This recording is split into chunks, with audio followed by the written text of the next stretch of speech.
Your Grace. Lord Tywin's voice was impeccably correct. They are bringing in the pie. Your sword is needed. The pie? Joffrey took his queen by the hand. Come, my lady, it's the pie. The guests stood, shouting and applauding, and smashing their wine cups together as the great pie made its slow way down the length of the hall, wheeled along by a half-dozen beaming cooks. 2 yards across it was, crusty and golden brown, and they could hear squeaks and thumpings coming from inside it. Tyrion pulled himself back into his chair. All he needed now was for a dove to shit on him, and his day would be complete. The wine had soaked through his doublet and small clothes, and he could feel the wetness against his skin.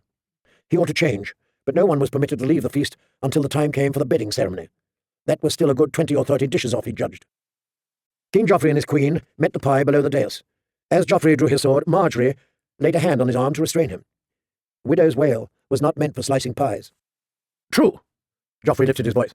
Sir Ilyn, your sword. From the shadows of the back of the hall, Sir Ilyn Payne appeared. The spectre at the feast, thought Tyrion as he watched the king's justice stride forward, gaunt and grim. He had been too young to have known Sir Ilyn before he'd lost his tongue. He would have been a different man in those days, but now the silence is as much a part of him as those hollow eyes, that rusty chainmail shirt, and the great sword on his back. Sir Ilyn bowed before the king and queen, reached back over his shoulder, and drew forth 6 feet of ornate silver bright with runes. He knelt to offer the huge blade to Joffrey, hilt first. Points of red fire winked from the ruby eyes on the pommel. A chunk of dragon glass carved in the shape of a grinning skull. Sansa stirred in her seat. What sword is that? Tyrion's eyes still stung from the wine. He blinked and looked again.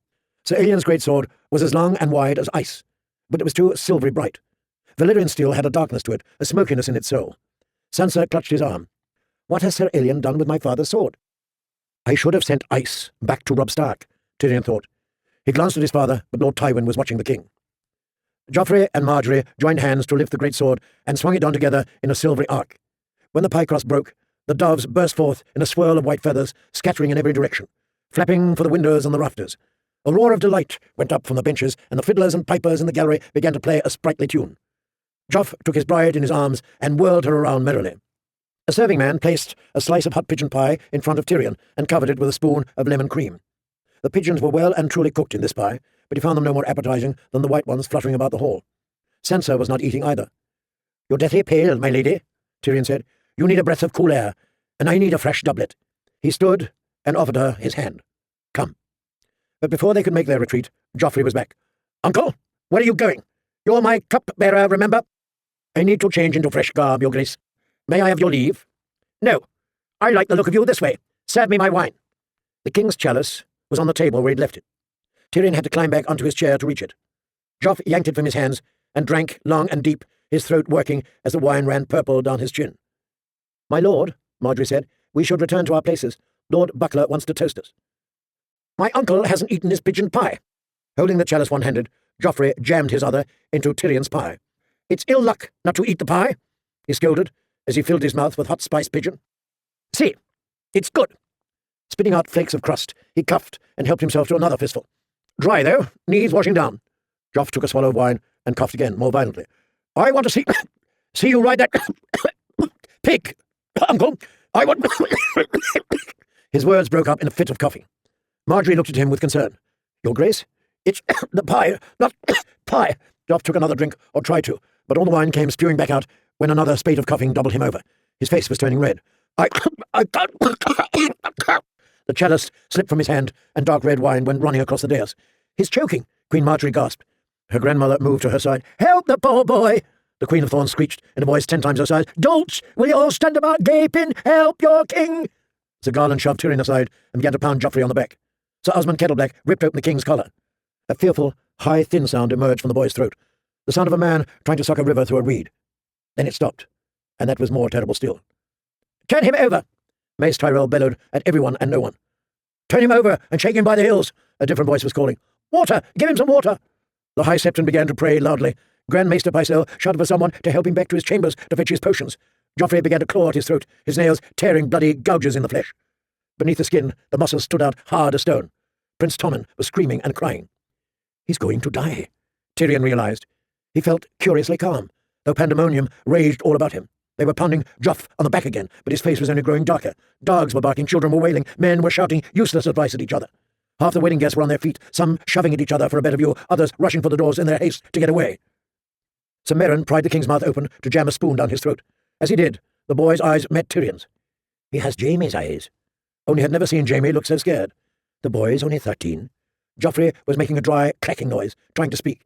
His eyes bulged white with terror, and he lifted a hand, reaching for his uncle, or pointing. Is he begging my forgiveness, or does he think I can save him? No, Cersei wailed. Father, help him! Someone help him! My son! My son! Tyrion found himself thinking of Robb Stark. My own wedding is looking much better in hindsight.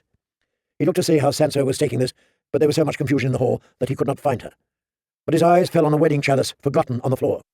He went and scooped it up. There was still a half-inch of deep purple wine in the bottom of it. Tyrion considered it for a moment, then poured it on the floor. Marjorie Tyrell was weeping in her grandmother's arms as the old lady said, Be brave, be brave. Most of the musicians had fled, but one last flautist in the gallery was blowing a dirge. In the rear of the throne room, scuffling had broken out around the doors, and the guests were trampling on each other. Sir Adam's gold-cloaks moved in to restore order. Guests were rushing headlong out into the night, some weeping, some stumbling and retching, others white with fear. It occurred to Tyrion belatedly that it might be wise to leave himself. When he heard Cersei scream, he knew that it was over. I should leave. Now. Instead, he waddled toward her. His sister sat in a puddle of wine, cradling her son's body. Her gown was torn and stained, her face white as chalk.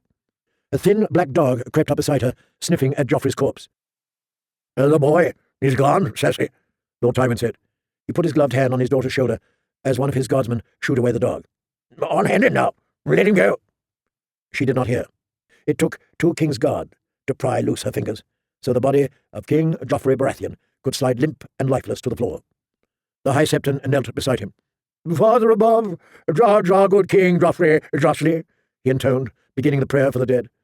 Marjorie Tyrell began to sob, and Tyrion heard her mother, Lady Aelia, say, He choked, sweetling. He choked on the pie. It was naught to do with you. He choked. We all saw. He did not choke. Cersei's voice was sharp as Sir Ilyn's sword.